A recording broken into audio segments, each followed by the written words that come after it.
a single photograph can unravel a life built on a lie. The rain on the office window wasn't falling, it was clinging, like a million silver spiders refusing to let go. Tobias Keldrath noticed this first, his jade-green eyes narrowing at the anomaly as he leaned back in his ergonomic chair, the faint scent of stale coffee and recycled air thick in the gray afternoon light. The open-plan floor of Viridian Logistics was a symphony of muted beige and the soft, relentless tap of keyboards, a landscape so ordinary it felt like a held breath. His own reflection in the dark monitor showed a man in his early 40s, tan warm skin looking sallow under the fluorescent tubes, wiry frame tense even at rest, a nest of curly dark hair that seemed to defy the building's sterile order. It was the silence that followed the observation that truly hooked him. The tapping had stopped. Not gradually, but all at once, as if a conductor had cut the orchestra. Tobias turned, his movements quick and fluid, scanning the rows of cubicles. His colleagues were frozen, heads tilted at identical slight angles, eyes fixed on their screens, hands poised over keys. Not a blink. Not a twitch. The hum of the HVAC system deepened, shifting from a white noise whisper into a low, resonant chord that vibrated in his molars. On his desk, a single paperclip began to tremble, then slowly levitated, spinning as if caught in an invisible current. This was no trick of fatigue. This was a fracture, a hairline crack in the plaster of reality, and through it, he could feel a cold, intellectual draft, the kind spoken of in the oldest Hermetic texts, where the principle of correspondence whispered that the microcosm of this office and the macrocosm of something far older were, for this suspended moment, perfectly aligned. He reached a hand toward the spinning metal, not in fear, but in a dreadful, dawning recognition. The world was holding its breath, and he was the only one who had noticed. The paperclip fell with a soft click as the cord faded, leaving only the mundane drone of the office. Tobias Keldrath sat perfectly still, his jade-green eyes fixed on the spot where the metal had hung. The recognition curdled into a cold, specific need. He knew, with the same certainty that told him his own name, that the answer, and the source of that fracture, lay not in any corporate database, but in the warren of forgotten shops in the old city quarter. He moved with a wiry quickness, shrugging into his coat, his movements automatic. The gray afternoon had bled into an early, damp twilight by the time he found himself standing before the peeling green door of Perdition's Tomes and Antiquities. A single, dust-caked window displayed a chaos of leather spines and tarnished brass. Inside, the air was a thick tapestry of foxed paper, beeswax, and the faint, sweet decay of ancient glue.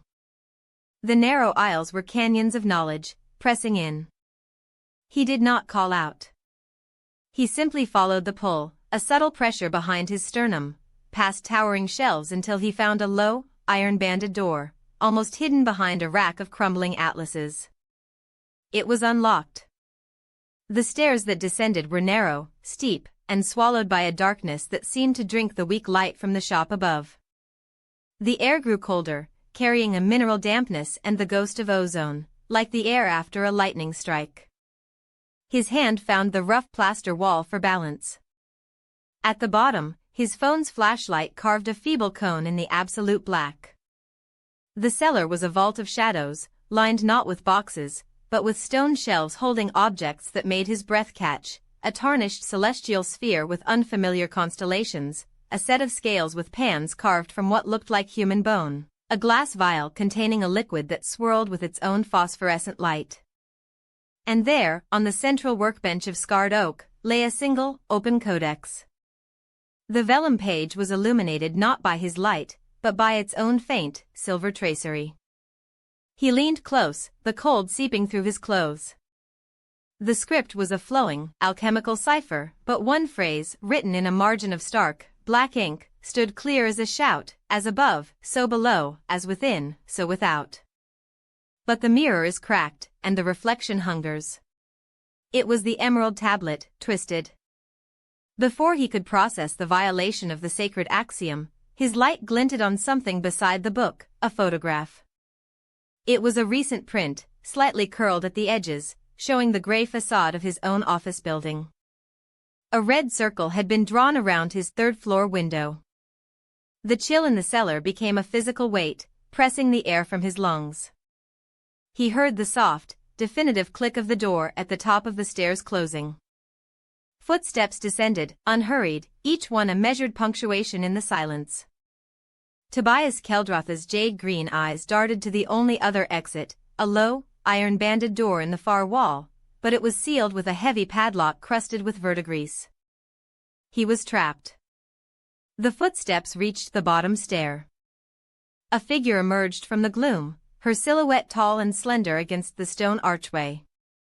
Soraya Perdition stepped into the weak halo of his flashlight, her dark skin absorbing the light, her long dark wavy hair a cascade of shadows. Her coal black eyes fixed on him, holding neither surprise nor malice, only a profound, unsettling certainty. "You read the marginalia," she said, her voice a low, smooth contralto that seemed to vibrate in the cold air. "Most visitors only see the pretty silver lines. They don't perceive the fracture." She gestured with a slender hand toward the codex.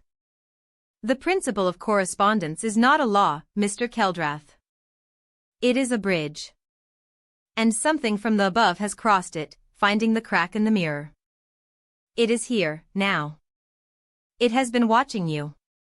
Through me." She took a step forward, and the temperature plummeted further. The phosphorescent liquid in the vial on the bench began to boil silently. "It hungers for the light it sees in you. The curiosity. The will to know." Tobias backed against the workbench, the edge digging into his spine. He had come seeking answers to his wife Yold's haunting dreams, to the geometric patterns she scratched in her sleep. He had found the source, and it was wearing a human face, smiling a smile that never touched her eyes. Soraya raised her hand, palm outward. The shadows in the corners of the cellar began to stir, peeling from the walls like black parchment. "Let me show you," she whispered, "what true reflection looks like." Thank you for watching. If you enjoyed this, please like and subscribe for more stories each week.